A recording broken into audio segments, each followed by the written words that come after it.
अरबी की एक पुरानी कहावत है, आदमी वक्त से डरता है और वक्त पिरामिड से डरता है। तभी तो 4,500 से ज्यादा साल गुजर गए, लेकिन गीजा का ग्रेट पिरामिड वक्त की मार झेलते हुए जैसा का तैसा खड़ा है।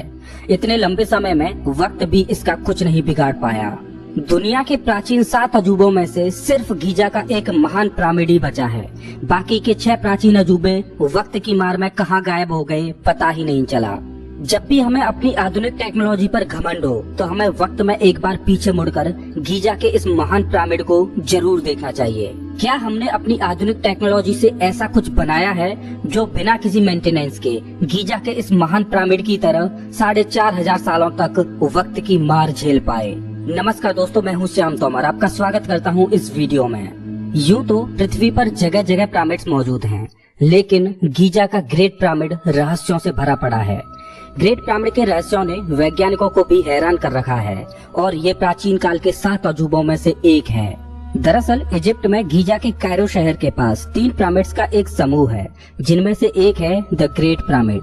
ग्रेट पिरामिड इन तीनों में सबसे बड़ा और सबसे पुराना है। इसे खुफू का पिरामिड भी बोला जाता है। इन तीनों पिरामिड्स के साथ ही यहाँ पर मौजूद है ग्रेट स्फिंक्स ऑफ गीजा। ये एक मिथिकल क्रिएचर है जिसका सिर इंसान का है और धड़ शेर की तरह। ऐसा लगता है जैसे ये इन तीनों पिरामिड्स की रखवाली कर रहा हो। चलिए अब जानते हैं कि इन विशाल स्ट्रक्चर्स में वो कौन से रहस्य हैं जो वैज्ञानिकों को परेशान करते हैं। Perfect geometry and geography. इस ट्रायंगल को देखिए, ये बिल्कुल पिरामिड के आकार का ही है। इसकी एक साइड इस मिथिकल क्रिएचर यानी स्फिंक्स के सिर से गुजरती है। अगर हम ग्रेट पिरामिड के आधार की आउटलाइन बनाएं और उसको राइट साइड में खिसका के पिरामिड के आधार के एक साइड में अलाइन कर रहे हैं और इस बॉक्स से एक सीधी रेखा मिथिकल क्रिएचर तक खींचें, तो वो भी इस स्फिंक्स के सिर से गुजरती है। और अगर ग्रेट पिरामिड और इसके पास मौजूद दूसरे पिरामिड के सेंटर पॉइंटों से गुजरने वाला इस तरह से एक सर्किल खींचें, तो वो भी स्फिंक्स के सिर से होकर गुजरता है। क्या ये एक इत्तेफाक है या प्राचीन मिस्रवासियों ने ये जानबूझकर बनाया? ग्रेट पिरामिड को अंतरिक्ष में मौजूद नक्षत्र यानी स्टार कॉन्स्टलेशन को ध्यान में रखते हुए बनाया गया है। अगर ग्रेट पिरामिड के चारों कोनों को देखा जाए तो ये अंतरिक्ष में मौजूद 4 नक्षत्रों को दर्शाते हैं और ये नक्षत्र हैं वृष, सिंह, वृश्चिक और कुंभ। ग्रेट पिरामिड 2 परफेक्ट एक्सिस पर बना है जो पिरामिड से इस तरह से गुजरती हैं। एक्वेरियस लियो एक्सिस पर स्फिंक्स बना है जो कि सिंह नक्षत्र की ओर है। क्या ये भी एक इत्तेफाक है? क्या आपको पता है कि अगर आप वर्ल्ड का मैप लो और उसमें पृथ्वी का सेंटर निकालो तो वो कौन सी जगह होगी? ये एक इत्तेफाक है या सोची समझी प्लानिंग, मुझे नहीं पता, लेकिन अर्थ का सेंटर वही है जहाँ गीजा का ग्रेट पिरामिड बना है। अब ये सोचने वाली बात है कि हमें कुछ सदी पहले ही पता चला है कि पृथ्वी गोल है। उससे पहले तो यही माना जाता था कि पृथ्वी फ्लैट है। तो आखिर आज से 4,500 साल पहले प्राचीन मिस्रवासियों को कैसे पता चला पृथ्वी के सेंटर का? क्या उनकी टेक्नोलॉजी काफी एडवांस थी या इसके पीछे किसी बाहरी सभ्यता का हाथ था? ग्रेट पिरामिड के इत्तेफाक यहीं खत्म नहीं होते। पिरामिड को इस तरह से बनाया गया है कि ये चारों दिशाओं को दर्शाता है और इसका एक सिरा नॉर्थ पोल को अलाइन करता है। हालांकि इसमें थोड़ा सा एरर है, लेकिन वो भी 4,500 सालों में पृथ्वी की टेक्टोनिक प्लेट्स की मूवमेंट की वजह से है। आखिर उनको दिशाओं की इतनी सटीक जानकारी कैसे थी? ये तो आपको पता ही होगा कि 21 जून को साल का सबसे बड़ा दिन होता है और उस दिन रात सबसे छोटी होती है। 21 जून को जब पृथ्वी का सबसे बड़ा दिन होता है, उस दिन यहाँ से सूर्य कुछ इस तरह से अस्त होता हुआ दिखता है, जैसे मानो कि सूर्य उस मिथिकल क्रिएचर के पीछे से अस्त हो रहा हो। 1989 में एक थ्योरी पब्लिश हुई थी जिसे ओराइन कोरिलेशन थ्योरी बोलते हैं। आसमान में एक ओराइन बेल्ट मौजूद है जिसमें 3 तारे हैं जिनका नाम है एलनाइटक, अल्नाइलम और माइनटेका। गीजा के ये पिरामिड्स ओराइन बेल्ट में मौजूद इन तीनों तारों से अलाइन करते हैं और ये सच में एक बहुत बड़ी मिस्ट्री है कि इन पिरामिड्स को इस तरह से क्यों बनाया गया था। क्या इसमें भी किसी दूसरी दुनिया की सभ्यता का हाथ था? प्राचीन मिस्रवासियों के एक गॉड थे ओसाइरिस। मिस्रवासियों का मानना था कि ओसाइरिस जन्म और मृत्यु के देवता थे जो कि मरने के बाद आत्मा को फिर से नया जन्म देते थे। मिस्रवासियों के अनुसार ओराइन बेल्ट में मौजूद ये तारे उनके भगवान ओसाइरिस का घर हैं। खैर जो भी हो, लेकिन ये सब इत्तेफाक तो नहीं लगते। ऐसा लगता है कि इन पिरामिड्स को एक सोची समझी योजना के अनुसार बनाया गया था, क्योंकि पूरी पृथ्वी पर जितने भी पिरामिड्स मौजूद हैं उन सबको एक ही समय काल में बनाया गया था। अब ये कैसे संभव है कि उस समय उनके पास ना तो ट्रेवलिंग के कोई साधन मौजूद थे और ना ही उनके पास ऐसी कोई टेक्नोलॉजी थी जिससे वो पृथ्वी के दूसरी साइड मौजूद सभ्यताओं से बात कर पाते। लेकिन फिर भी पृथ्वी पर जगह जगह एक ही शेप में बने पिरामिड मौजूद हैं, जिनको एक ही समय काल में बनाया गया था। ऐसा लगता है कि या तो 4500 साल पहले उनकी टेक्नोलॉजी काफी एडवांस थी, या फिर उनकी किसी दूसरे ग्रह की सभ्यता ने मदद की थी। ऐसा लगता है कि इतिहासकारों से 4500 साल पहले की कोई न कोई कड़ी तो छूट रही है, जो आज कई अनसुलझे सवाल पैदा करती है, जिनकी गुत्थी सुलझाने में आज हम उलझे हुए हैं। ये तो हमने पिरामिड्स की परफेक्ट ज्योमेट्री और ज्योग्राफी को जाना, लेकिन पिरामिड के रहस्य यहीं खत्म नहीं होते। वैज्ञानिकों को पिरामिड्स के बारे में जो सवाल असमंजस में डालते हैं, उनमें से पहला है कि आखिर पिरामिड्स को क्यों बनाया गया था। क्या ये मिस्र वासियों के राजाओं के मकबरे हैं? क्या इनमें उस समय खाने पीने के सामानों को संरक्षित किया जाता था? क्या ये उस समय के किसी साइंस एक्सपेरिमेंट का हिस्सा थे? क्या ये किसी तरह के पावर हाउस थे? ऐसे सवाल तो बहुत हैं, लेकिन सटीक जवाब कोई भी नहीं। लेकिन एक आम धारणा के अनुसार प्राचीन मिस्र में मरे हुए मनुष्यों को जलाने की प्रथा नहीं थी। वहाँ मृत शरीर को एक लेप चढ़ाकर मम्मी बनाकर कब्र में रखने की रिवाज थी। उस लेप की वजह से वे हजारों सालों तक सुरक्षित रह सकते थे। दरअसल प्राचीन मिस्रवासी ऐसा इसलिए करते थे क्योंकि उनका मानना था कि मरने के बाद भी इंसान का जीवन चलता रहता है। इसी वजह से उनके शवों के साथ वे लोग खाने पीने की वस्तुएं, कपड़े, गहने, बर्तन, हथियार, जानवर, वो सारी चीजें जो जीवन यापन के लिए जरूरी होती हैं, वो सब उनके साथ रखते थे। ऐसा माना जाता है कि मिस्र के पिरामिड मिस्र के प्राचीन राजाओं की कब्र हैं, जिनमें उनको मम्मी बनाकर दफनाया जाता था, और द ग्रेट पिरामिड मिस्र के राजा खुफू की कब्र है। चलिए मान लेते हैं कि मिस्र के पिरामिड वहाँ के प्राचीन राजाओं के मकबरे हैं, लेकिन सवाल ये है कि मिस्र में जितने भी पिरामिड हैं, उनमें आज तक किसी भी पिरामिड में कोई भी मम्मी क्यों नहीं मिली? मम्मी तो छोड़ो, वहाँ पर आज तक कोई भी ताबूत नहीं मिला। इससे ये तो साबित होता है कि पिरामिड्स मकबरे तो नहीं हैं, बल्कि वो कुछ और ही हैं, और उनको बनाने के पीछे कुछ और ही मकसद था। जितना ये सवाल रहस्यमयी है कि आखिर पिरामिड्स को क्यों बनाया गया था, उससे भी कहीं ज्यादा रहस्यमयी सवाल है कि आखिर पिरामिड्स को कैसे बनाया गया था। और इस सवाल का जवाब हमारे पास आज भी नहीं है कि आखिर पिरामिड्स को कैसे बनाया गया था, क्योंकि भव्य पिरामिड का निर्माण उस दौर में हुआ था जब ना तो पहिए का आविष्कार हुआ था, जिससे भारी भरकम पत्थरों को एक जगह से दूसरी जगह पर आसानी से पहुंचाया जा सके, और ना ही उस समय लोहे जैसी किसी धातु की खोज हुई थी, जिनसे बने औजारों से वो भारी भरकम पत्थरों को काट सकते और तराश पाते। लेकिन प्राचीन मिस्रवासियों ने उस समय बिना किसी धातु के औजार के उन पत्थरों को कैसे काटा होगा, कैसे उनको तराशा होगा? उन्होंने बिना पहिए के उन पत्थरों को एक जगह से दूसरी जगह कैसे पहुंचाया होगा? मैं आपको बता दूं कि ग्रेट पिरामिड का वजन 57,50,000 टन है। आपकी तुलना के लिए बता दूं कि आज की आधुनिक इमारत बुर्ज खलीफा का वजन महज 5 लाख टन है। तो आप अंदाजा लगा सकते हो कि कितना भारी है ग्रेट पिरामिड। आपको बता दूं कि आईफेल टावर के बनने से पहले तक ग्रेट पिरामिड इंसानों द्वारा बनाई गई दुनिया की सबसे ऊंची इमारत थी। ये पिरामिड 450 फीट ऊंचा है और इसका आधार 13 एकड़ में फैला है। आपकी तुलना के लिए बता दूं कि इसका आधार 16 फुटबॉल मैदानों जितने एरिया में फैला है। इसमें 23 लाख से ज्यादा चूना पत्थरों का इस्तेमाल किया गया है, जिनका वजन 2700 किलोग्राम से लेकर 80,000 किलोग्राम तक है। अब सवाल ये है कि इतने भारी पत्थर बिना किसी क्रेन के इतने ऊपर कैसे पहुंचाए?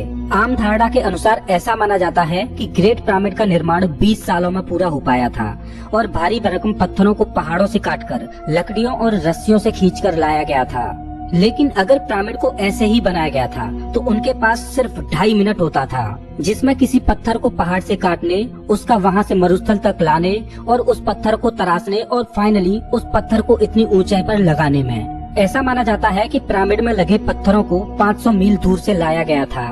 ये सोचने में बड़ा ही साइंस फिक्शनल लगता है कि सिर्फ 2.5 मिनट में ही इतने भारी पत्थर को काटने, लाने, तराशने और ऊपर चढ़ाने का काम किया जाता था। तब जाके 23 लाख पत्थरों को 20 साल में इस पर चढ़ाया गया होगा। अनबिलीवेबल। बिना किसी एडवांस टेक्नोलॉजी के ऐसा कर पाना असंभव है। या तो उनकी टेक्नोलॉजी हमसे कहीं ज्यादा एडवांस थी, या इनको बनाने के पीछे किसी दूसरे ग्रह की इंटेलिजेंट सभ्यता का हाथ था। खैर जो भी हो, उनके पास कोई न कोई ऐसी तकनीक तो जरूर थी जो आज हमसे छिपी हुई है। अद्भुत इंजीनियरिंग। गीजा का ग्रेट पिरामिड बेमिसाल इंजीनियरिंग का सबूत है। इसकी झुकी हुई त्रिकोणीय दीवारें जमीन से 52 डिग्री का एंगल बनाती हैं। इसके कमरे इतने कुशलता से बने थे कि अंदर जाने का कोई रास्ता न था। पिरामिड में जगह जगह पर टनल्स बने हुए हैं, लेकिन ये टनल क्यों बने हैं ये कोई नहीं जानता। पहले ऐसा माना जाता था कि इनको वेंटिलेशन के लिए बनाया गया होगा, जिससे इसमें हवा आसानी से आ जा सके। लेकिन जब इन टनल में रोबोट के द्वारा देखा गया तो पाया कि टनल तो बंद हैं। मतलब इसमें मौजूद टनल्स का इस्तेमाल वेंटिलेशन के लिए तो नहीं, लेकिन किसी खास मकसद के लिए किया गया होगा। ग्रेट पिरामिड में अभी तक केवल 3 चैम्बर्स को ही खोजा जा सका है। ऐसा नहीं है कि इसमें केवल 3 ही चैम्बर हैं, इसमें और भी चैम्बर्स मौजूद हैं, लेकिन हमने अभी तक इसके सिर्फ 3 ही चैम्बर्स को डिस्कवर किया है, जिसमें सबसे नीचे वाला है बेस चैम्बर, बीच वाला है क्वींस चैम्बर और सबसे ऊपर वाला है किंग्स चैम्बर। ग्रेट पिरामिड की उत्तरी और दक्षिणी दीवारों पर 2 छोटे छोटे शाफ्ट बनाए गए हैं, जिसमें दक्षिणी दीवार की शाफ्ट ओराइन बेल्ट की ओर है और उत्तरी शाफ्ट रैंडमली उत्तर दिशा के आसमान में है। 2011 में क्वींस चैम्बर में एक रिमोट कंट्रोल कैमरा को भेजा गया तो उसने देखा कि सामने रास्ता बंद है, लेकिन सामने मौजूद पत्थर में एक मेटल की इस तरह की पिन लगी हुई थी। वैज्ञानिकों को लग रहा था कि इसके पीछे एक और चैम्बर हो सकता है। जब उन्होंने उस पत्थर में एक छोटा सा होल किया जिसमें से एक छोटे रोबोट को भेजा गया तो रोबोट में लगे कैमरे ने एक फोटो खींचा, जो अभी आप अपनी स्क्रीन पर देख सकते हो। लेकिन इसके बाद वो कैमरा काम करना बंद कर गया और आगे की एक्सप्लोरेशन अधूरी रह गई। तब से लेकर अब तक वहाँ की गवर्नमेंट फर्दर एक्सप्लोरेशन के लिए किसी को भी अलाउ नहीं करती। वहाँ की गवर्नमेंट को लगता है कि कहीं ऐसा ना हो कि अगर पिरामिड की गुत्थी सुलझ गई तो वहाँ पर टूरिस्ट का आना कम हो जाए। लेकिन ये तो तय है कि ग्रेट पिरामिड में बहुत से रहस्य ऐसे हैं जो अभी तक हमसे छिपे हुए हैं। हो सकता है कि अगली बार एक्सप्लोरेशन में वो हमारे सामने आ जाएं। चलिए अब ग्रेट पिरामिड के बारे में कुछ मजेदार फैक्ट्स को जानते हैं। ये पिरामिड भूकंपरोधी है, मतलब इसको इस तरह से डिजाइन किया गया है कि ये तेज भूकंप के झटकों को भी झेल सकता है और ये 4500 सालों से तेज भूकंपीय कंपनों को झेलता आ रहा है। ऐसी शॉक प्रूफ टेक्नोलॉजी आज से 4500 साल पहले असंभव लगती है। सिर्फ भूकंप ही नहीं बल्कि इसके पत्थरों को इस तरह से लगाया गया है कि ये हीट एक्सपेंशन को भी झेल सकते हैं। हैरानी की बात यह है कि इसमें पत्थरों के बीच जॉइंट इस तरह से लगाए गए हैं जिनमें एक ब्लेड को भी नहीं घुसाया जा सकता। अकेला ग्रेट पिरामिड ही रहस्यमय नहीं है, बल्कि उसके पास बना ये mythical creature the great sphinx भी बहुत से रहस्यों को दबाए हुए है। अगर इतिहास की कोई सबसे बड़ी मूर्ति है तो वो यही है, जो कि 73.5 मीटर लंबी है और ये 20 मीटर ऊंची है। आपको जानकर हैरानी होगी कि इसको पिरामिड की तरह अलग अलग पत्थरों से नहीं बल्कि एक ही बड़े पत्थर में से इस मूर्ति को तराशा गया है।